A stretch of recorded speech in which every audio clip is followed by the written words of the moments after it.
It's a lovely day as usual, and from this side of the divide, we are very happy to be with you for a lot of reasons. One primary one is the fact that we're going to be talking about something that affects every part of our society: the home, the workplace, relationship, all of it. What is it? It is illicit drug use or illicit drug abuse. Now, the month of June usually is, fixed for this kind of celebration or mark or awareness, whatever you call it. So we on this side will be looking at why are we having, that spike in use, and why are we having increments in even those who are, peddlers of these things. Who are those very much affected? Why are women seemingly becoming very obviously participants of this very bad act? It is depressing, and it's not our culture, which is why we will be addressing it very thoroughly today. We'll have somebody join us from NDLEA, NDLEA, and at the end of the day, we hope that we'll be able to touch your lives and make you think better, behave better, and be better people for your family and society at large. My name is Elizabeth, and I have beautiful ladies seated with me. Jingles by Joy, jingle bell, jingle bell. You're looking very radiant. Thank you very much. Good morning. It's good to be here today. Thank you very much. And Baggy Babe. You're repping your culture very well. That's nice. Good morning. I'm Maimuna Omi Abdullah, aka Coach DD. It's good to be here. All right. Hello. Today you're not tying your hair. I decided because it wouldn't look nice on this. Okay, yes. What I had on last week was a kaftan, which I felt it would be better if I tie my hair. So it's nice to be here. My name is Deva Hamation, Mom. Okay. Mother, daughter of Hamation. Wife of Mom. I make the distinction because on Facebook I'm still Deva Hamation, so people tend to refer to me as Mrs. Hamation. And no, I am Mrs. Mom, the daughter of Hamation. I couldn't change my name after I got married on Facebook because I already had too many followers. Yes. So they have restrictions on the page, so I couldn't. Yeah, so people keep calling me Mrs. Hamation. No. I just answer it. You can't be married to your father. And I just walk up past. Oh, they call me Abdullah. Yeah, Abdullah is my father's name. I make the correction. I don't, to be honest. It's okay. All right. This week again is Civil Service Week. Yes, yes. And we are all civil servants, but I know Joy. I'm not. Joy is telling me I'm not. I'm not either. I'm not. But I have been. By virtue of the fact that you're here with me, you're a Okay. civil servant All right, society. if you say so. So we're celebrating ourselves. We know we all work hard. Some don't, but a lot of us work hard. And at the end of the day, sometimes we complain, but we thank God that we're alive and we're receiving what we're receiving, and we even have the energy to come out. And the theme says, using the technology world, digital worlds to transform civil service. And I'm wondering, how ready are we? Let me even ask, how many of us here, BBC, born before computer? I think, well... BBC, born before computer. How much of I don't digital... think any of us were born before computers. You know what I but mean. You were born before computers, so maybe. so you don't really use your computer very well. How much of it do you use? No, I'm old school. Sorry. Oh wow. I'm old school. And Well, I'm half because my work depends on the digital work content I create. But funny enough, I'm more of an iPad person than a laptop. Yeah, I understand. So it's half. Yeah. Oh, I think I would say I'm a fairly digital person because Of your work. I spend most of my time on the internet, social media. I do a lot of digital. I produce digital products and things like that. So, yeah, okay, that's good. It actually means that you can, do a lot of leveraging, using the digital world to sell your products. Yes. And I think, Joy, you do a bit of it, but I think you should actually get more because your products are really good, like what you're wearing. Yes, But jingle even by though Joy. you're not a civil servant, Yeah. you can cash in, use the digital world to get more customers. You see, there's something I noticed on Instagram which is very sad. The digital world. I don't know why you put a design there, somebody else goes to say, reports you, and you might have how many followers, and one day you just wake up in the morning And your page is gone. and you're gone. Yeah. It's disabled. So if people are reporting people, I should think that they should ask you. So you see, with the digital world, sometimes there are disadvantages and advantages. So for me, they always disable, which is really sad. All right, it's good. This morning, somebody called my attention to something I've been using for a very long time, and he said, this thing says don't use it more than 3 times. So it's good, whatever we are trying to get involved, we read all about it, understand the guideline of using it. That way we don't make errors. True. Maybe ways to protect yourself when you're on the digital market. Space. It's important we get to understand it, because by and large, it's very important. For the civil servants, we complain a lot about transport because of fuel and all of that. And I think using your data to work from home can actually go a long way to help out. But when you bring that up, a lot of us again will tell you, I don't have data. How do I get this? How do I do that? It's a question of getting to understand. And for your offices, office space, you get to save amenity, you get to save a whole lot if you actually do it from home. And at the end of the day, you also balance yourself. So why I'm making this story is so that as we celebrate leveraging on digital world for better service, civil service, people should learn, be abreast of time.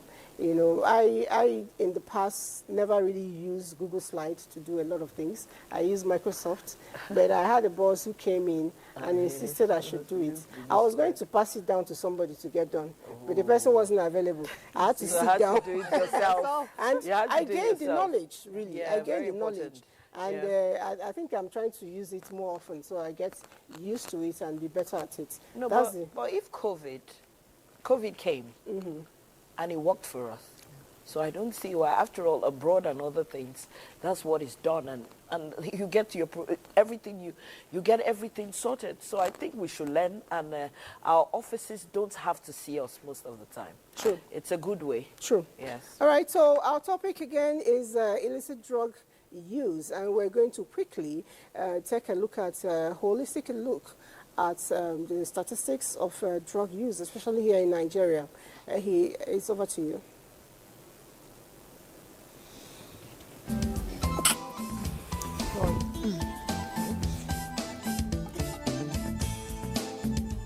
Daily, our national news media are constantly punctuated by news on illicit drug abuse.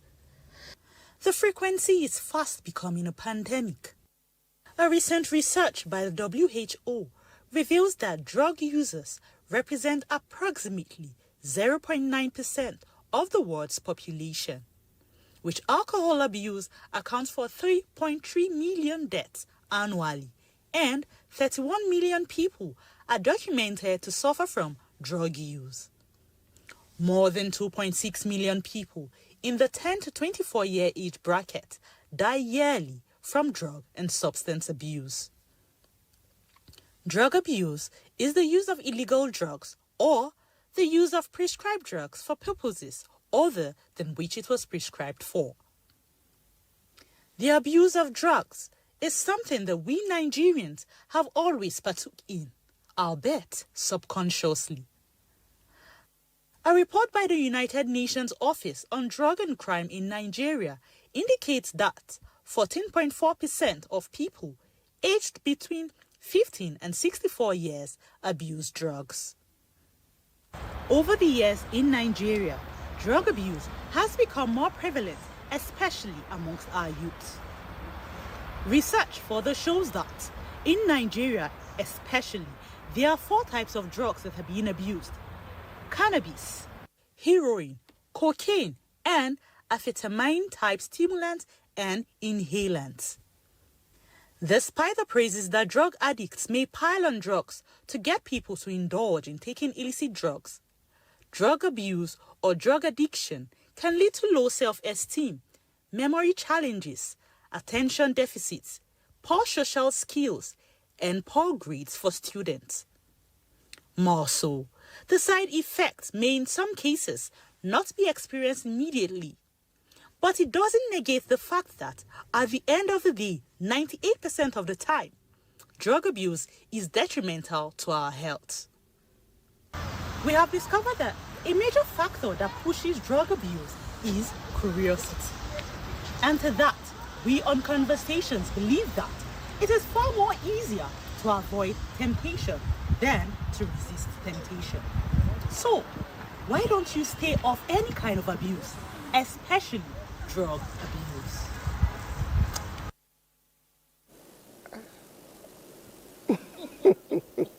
She made this hair for that.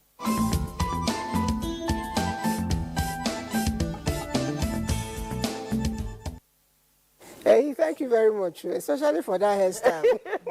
And then we're wondering between you talking about the dogs. Like, who should go to feed? I know. All right, thank you very much. It was a beautiful one. But then I noticed the statistics she dropped there for the women is pretty high, and is a concern because growing up, we were told that women were supposed to, be epitome of good behavior, good, including what you take in, what you give out, and all of that. Why are we having so much spike upwards of women getting involved in drugs? Honestly, from my work, I'm a mental health coach, and I focus a lot more on women mental health. Many women are having challenges emotionally. It's emotional distress, and most of it, believe me, 90% of it, and I'm just being fair, because ordinarily I would say 98% of this problem stem from marriages. Family problems. In the broader perspective is the family problems, but you can break it down to marriages, divorce, so it is marriage again, single parenthood, single mothers, in-laws, the drama too. But yeah, it's some in-law problems have led to, because sometimes it can be really intense. Yeah. And then parenting. So you see, it's related all to marriage. Many women are unhappy. Many women are unhappy. The cases of abuse, emotional abuse, physical abuse is so high. The weapon of control in the African setting is economic power. Yeah. Economic power is the weapon of control by men. And that is why many men shy away or are reluctant to have women who are economically empowered, because you cannot control a person who is herself, who has money of her own. And dare I say it on air, the reason why women take the crap they take is because they have no choice. Many women. Because if you can afford to be on your own, not that that's what you want, you can just say, I beg, I no do. But many women are in relationships that they hate, in marriages that they hate, but they can't get out. There is no support system. You go to your mother says, I went through the worst with your father. So just go back there and pray it away. And that's the motto, pray it away. Keep praying and keep hoping. And then sometimes if you're unlucky, you have the wrong circle, they will just suggest, why don't you just take this small something? Mm-hmm. It will help you sleep. Because you are carrying man problem on your head. You cannot eat, you cannot sleep, you cannot function. So somebody suggests in good faith, use this. I've been using it to sleep, so that at least I will not worry too much. And then you start to, and that's the thing about psychoactive drugs. You use it once, you get this high that makes you feel good, 100%. Then the next time you take it, you cannot get 100% again. You will get maybe 98%. So what do you do? So you take it more and more, because the more you take the drugs, the more the effect decreases. So that's why they keep adding and increasing it. Mm-hmm. And before you can say Jack Robinson, somebody is hooked.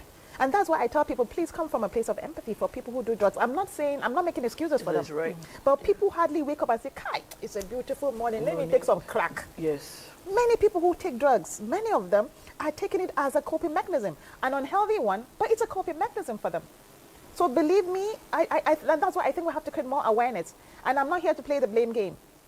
It's not that, okay, all marriages are bad. No, but believe me, the cases of narcissism, toxicity, negativity, infidelity in marriages today, it's to the roof. And you're expected to take it, Yes, so many women who take it in silence, but something has to give. When you put a bucket under a tap and you open the tap, water comes out. Of course, the bucket will get filled, and over time it will overflow. So sometimes that overflow is what happens, and then somebody will just lose it. Okay.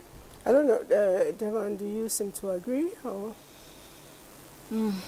I feel as if marriages today are actually better. I could be wrong.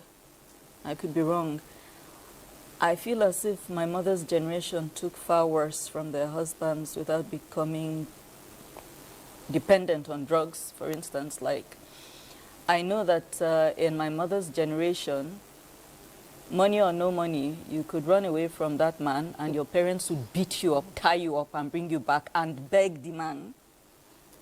And apologize to the man. Yes, and apologize to the man for your, yes, for your strong-headedness.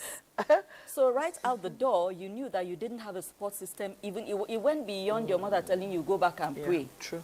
You know, they would threaten you. They would tell you not to bring shame upon them. They didn't even want to know what the man had done. Yeah? You had that. You had men who would regularly get involved with their wives' sisters.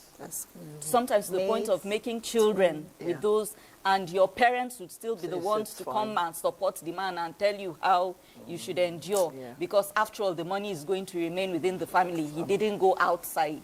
And all kinds of crap. So I really feel as if, you know, when I see small girls on social media talking about men want our generation of women to be like their mothers, are they like their fathers? You should thank God that today's generation of men are not like their fathers. Today's generation of men have people asking them questions, even if not in their family. The larger society, for instance, a video comes out of a man putting his hands on his wife. You see the man insulted, you know, trashed. 1 or 2 NGOs will come for him. He may lose his job. Back then, it was standard practice. You dare not even complain. So what I'm wondering is it that our mothers back then were emotionally and psychologically stronger, or they just didn't have access to these products? Which one is it? To be honest, how would you even know? No, because what? you see, whether they were psychologically stronger or not. That's why I'm asking because the you see, there are signs and symptoms that we took for granted.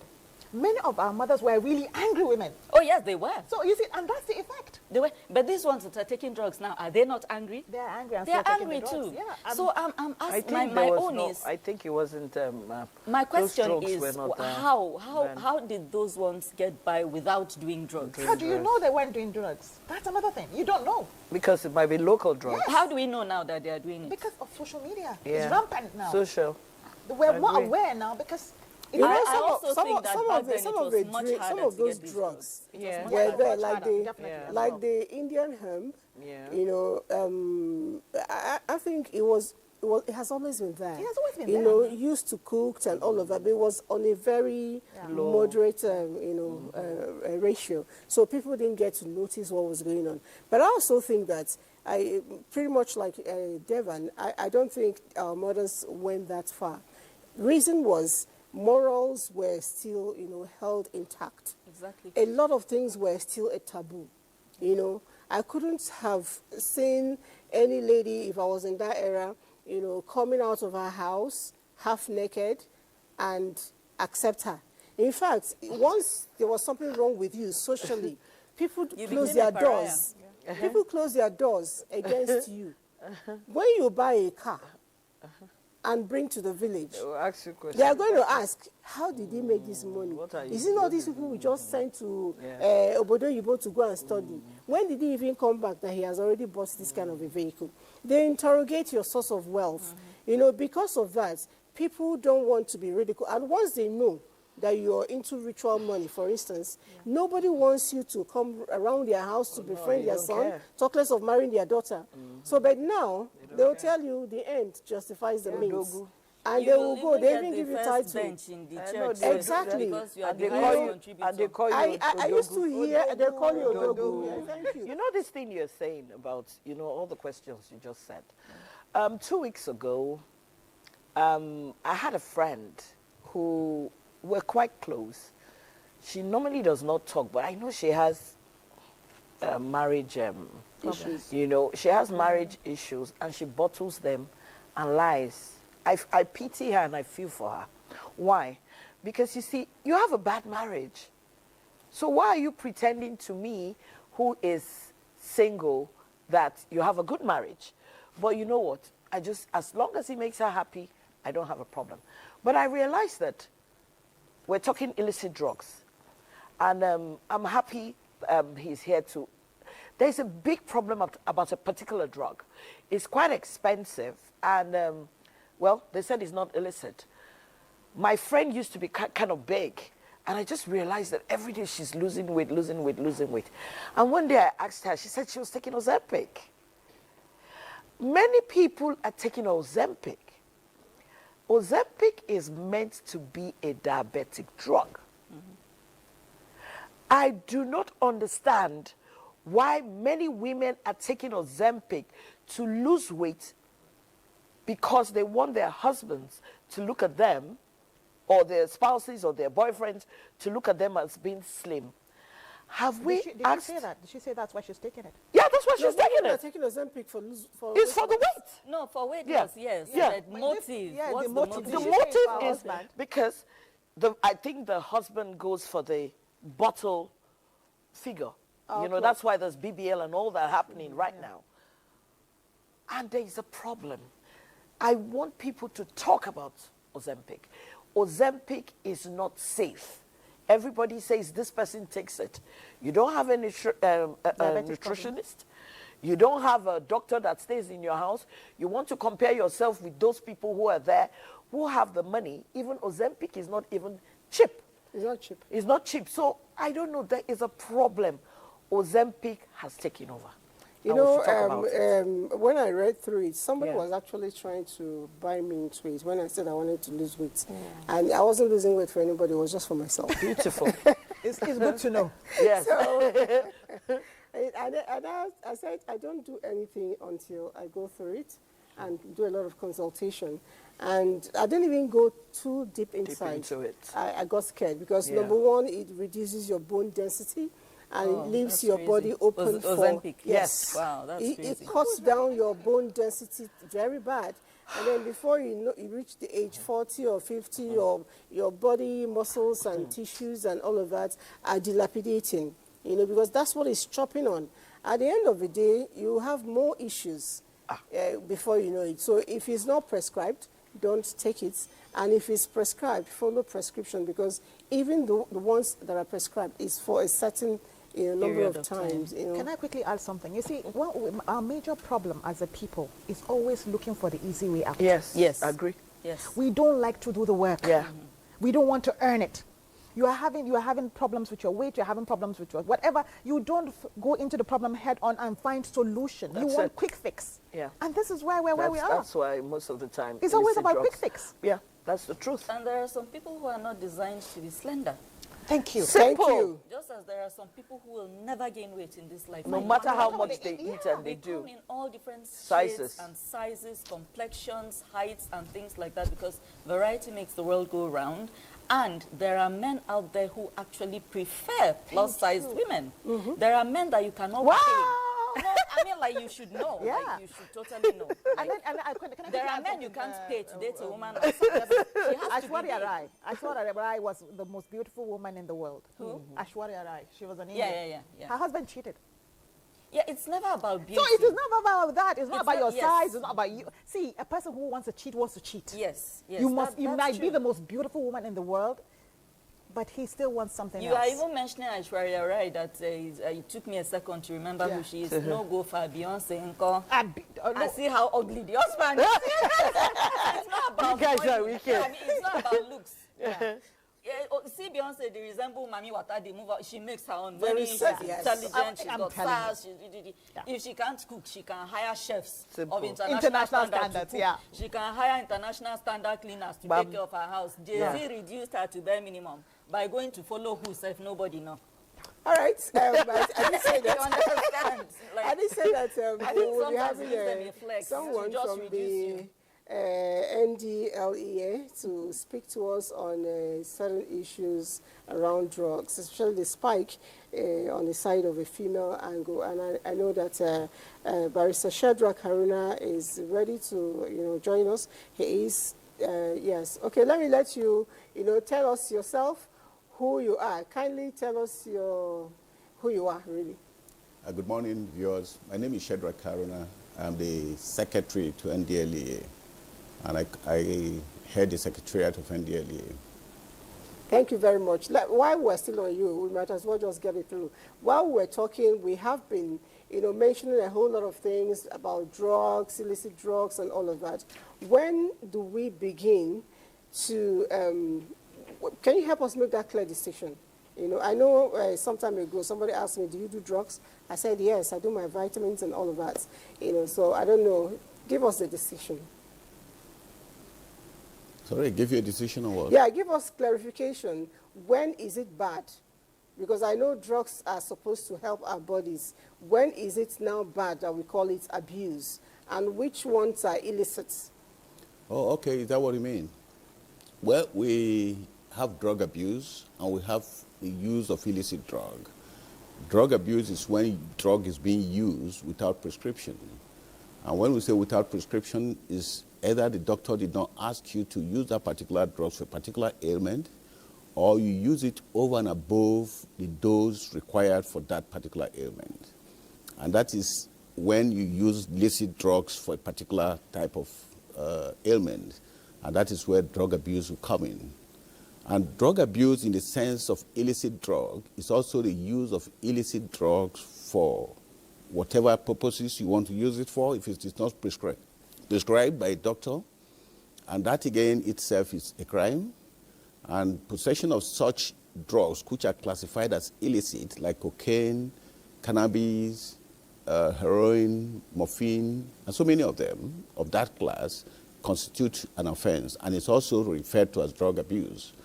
But what we do generally in our jurisdiction here is we use drugs for everything. But of course, if you say prescribed medicine, particularly the one that is prescribed as is illicit, then you make that distinction clearly. And some have made the mistake of saying drugs, drugs all the time. And in some jurisdiction, when you refer to drugs, drugs means illicit drugs. Though, of course, it's a generic name for all type of drugs, just like medicine is generic for all type of drugs.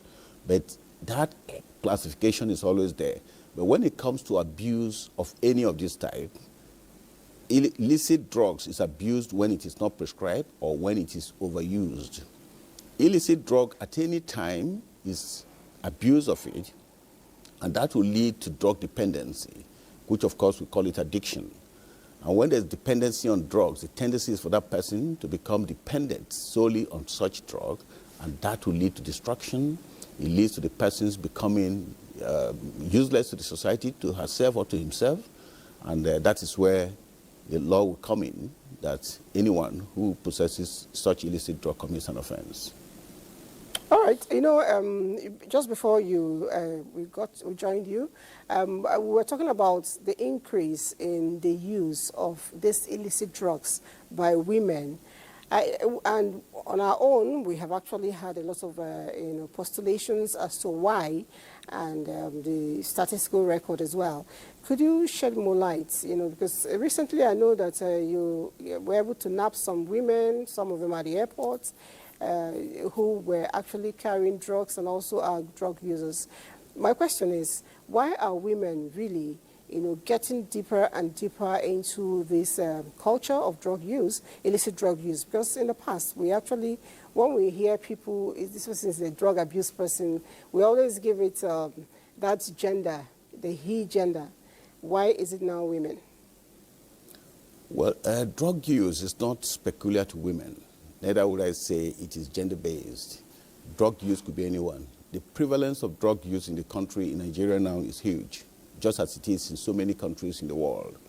So when you see so many women coming into it, it's because they're part of the demographic structure of the country.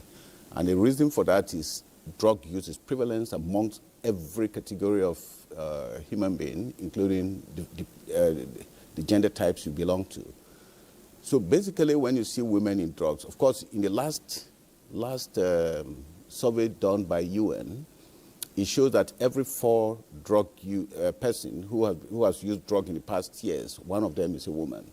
And of course, that is based on the research conducted, and we think it is quite alarming to have at least 1 in every 4. But that does not mean that it is particularly limited to gender use of drugs. It depends on where you are, and it depends on the circumstances affecting that particular individual. And it depends on the disposition of that individual to drug use as well. Because drug use could be, the cause of it could be for so many factors. It could be because you want to be, or because of peer pressure, or because of certain things which is affecting you, either your social or your economic status, or your social being within the community where you live. That could be the reason why drug use could be there. So for women who are into drugs, hitherto women are seen to be people who are just at the background, so it is not recorded as being into so many things that you classify men to be.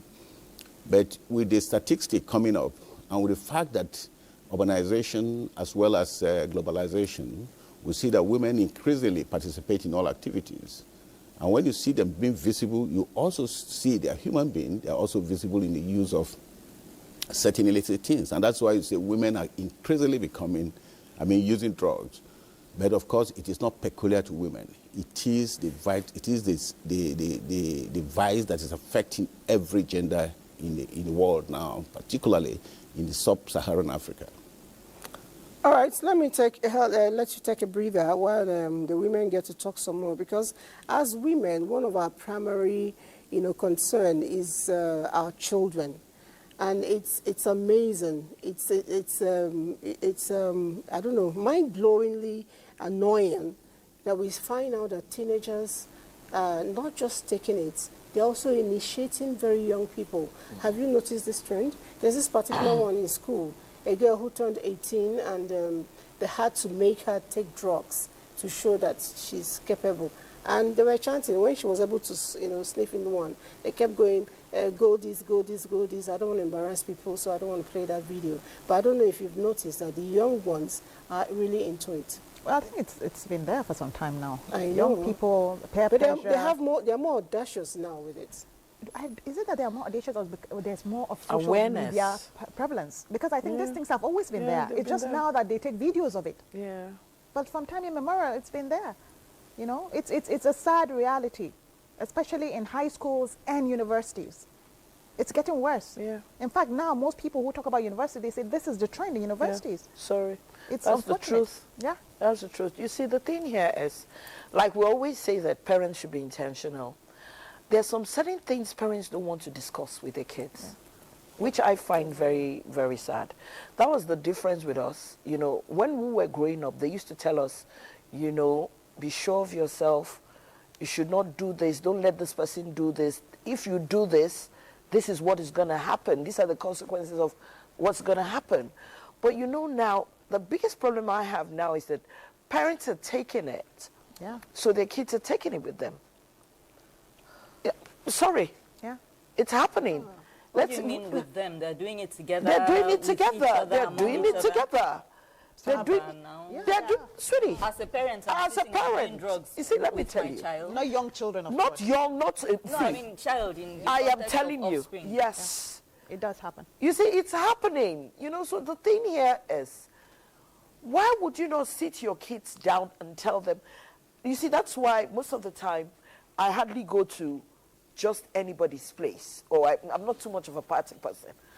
Some weeks ago, I went to some states for my friend's mom's 80th, and I'd not been to a nightclub in a long time. And people used to tell me, why don't I like to go to a nightclub? Because the next day my wig is smelling Cigarettes. really bad, and I just say no, I won't do that. Why does your wig smell? Because Because of the smoke. It's the smoke. it's the smoke and everything. So it used to get to me, the smoke from cigarettes or what? Yeah, from Everything the they are environment smoking. in that place, because Everything everything they're is, smoking. So, your clothes yeah, and everything. everything. They're So the soaking thing in. here was, I saw some little girls with the older sex and male sex, and I saw what they were doing. You see, they have to. I always tell people that most places you go to, your drinks are laced. They're laced because they were sitting this side, I was sitting. I'm a 10 o'clock person because my eyes were closing, but I was watching, and I felt so sad because these people were boozing, they were using shisha and all that. And let me tell you, there is no how you can cope after that day, not making it a habit.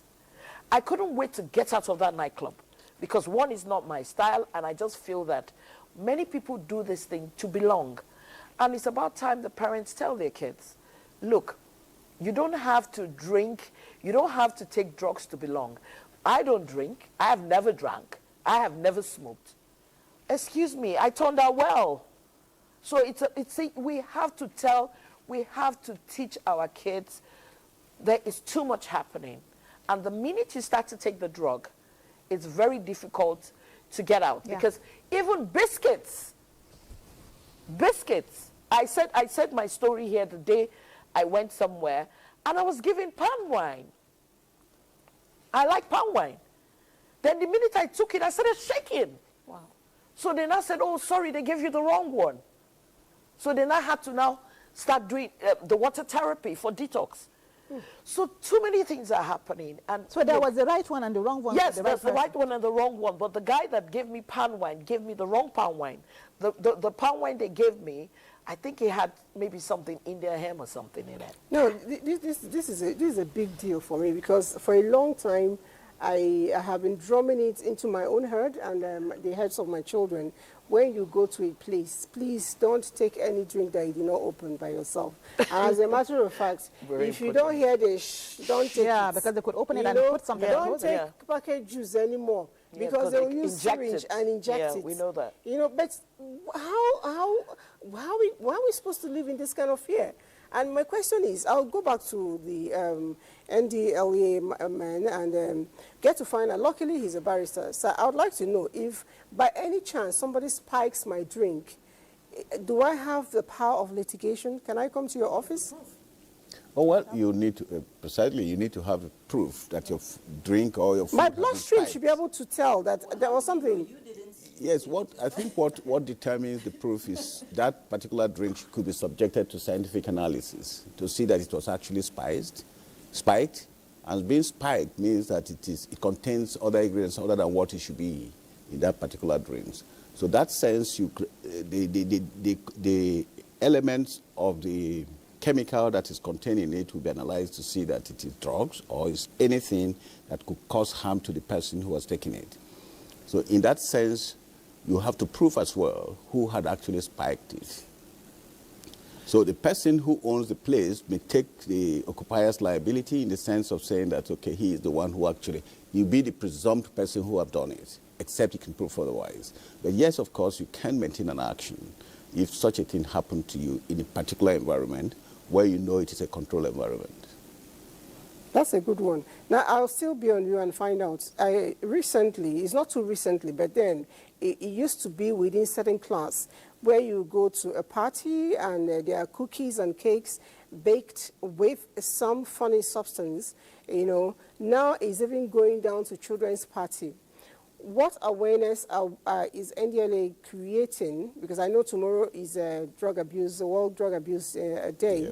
What awareness are we creating, you know, in the lives of citizens to ensure that our children can go to children's party, for crying out loud, children's party, and have children's kind of food, not spiked kind of cookies, rice, you know, cakes, and these things are not cheap anyway.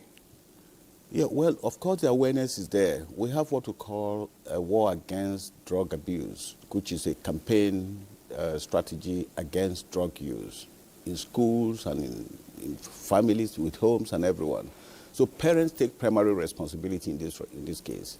If you have a child going to a party, you should know where he's going or she is going.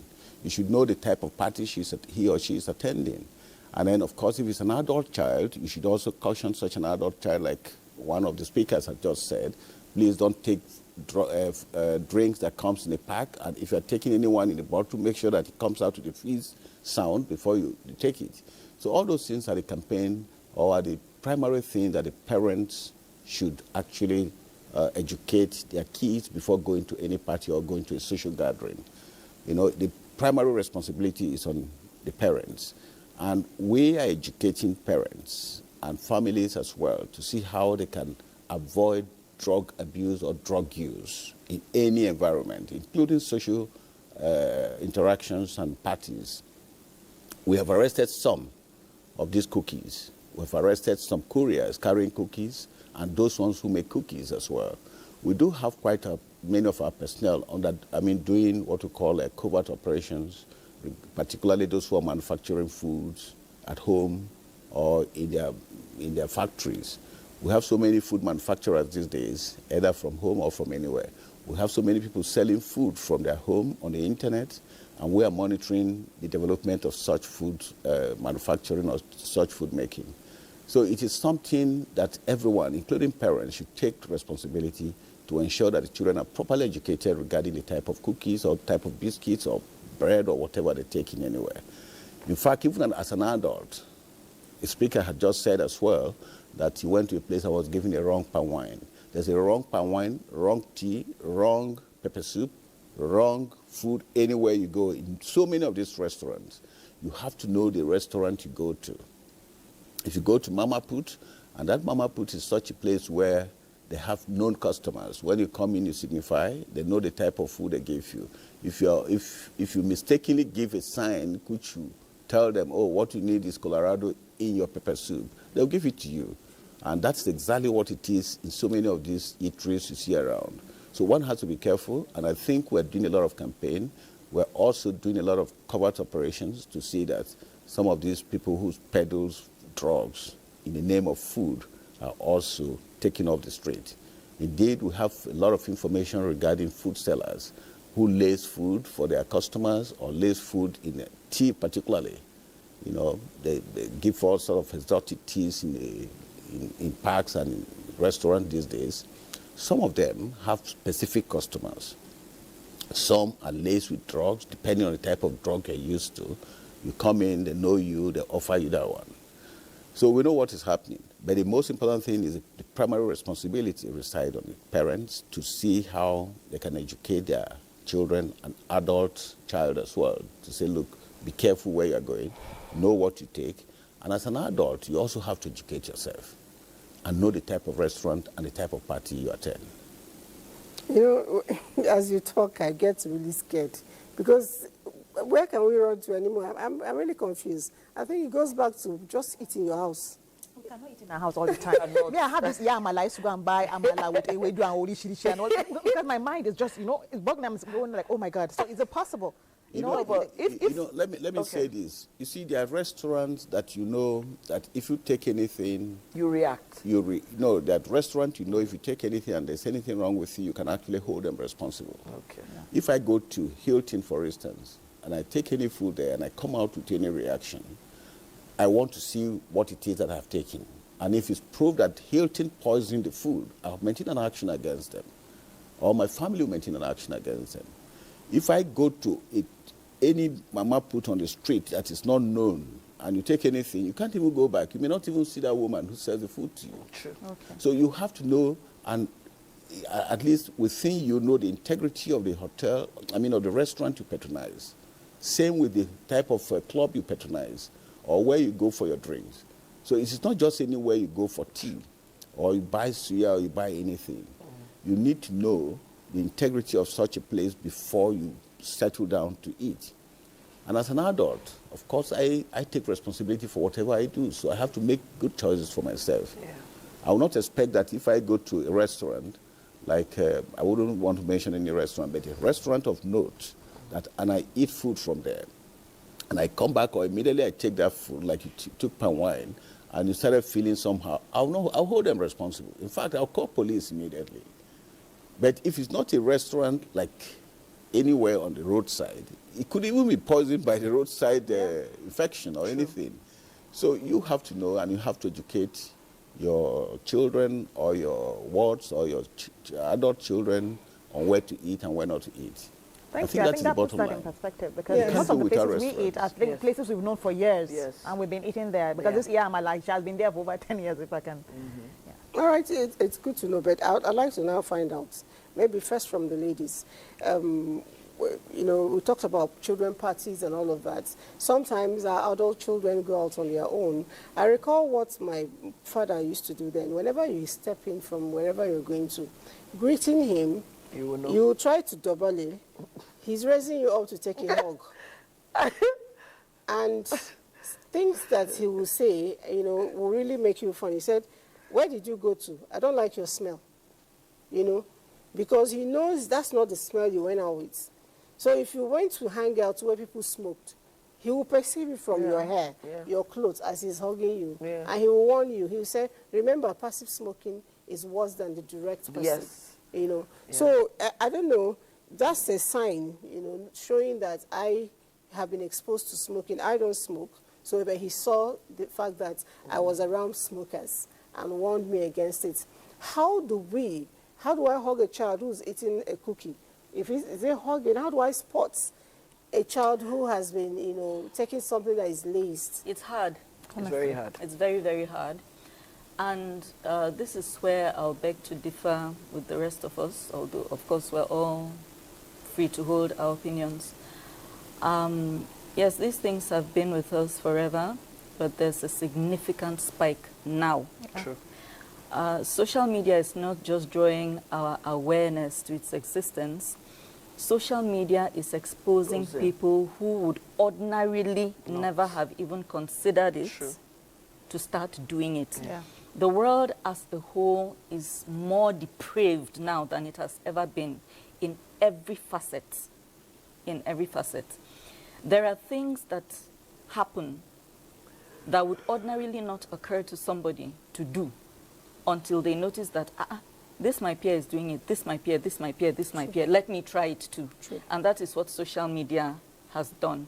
Now, what we are failing to recognize is that in the larger picture, you see, I used to, as a younger person, I guess I would say I was more naive, I used to be upset at how harsh punishment was for drug peddlers or pushers, because I thought all drugs did was make you feel good and make you feel high.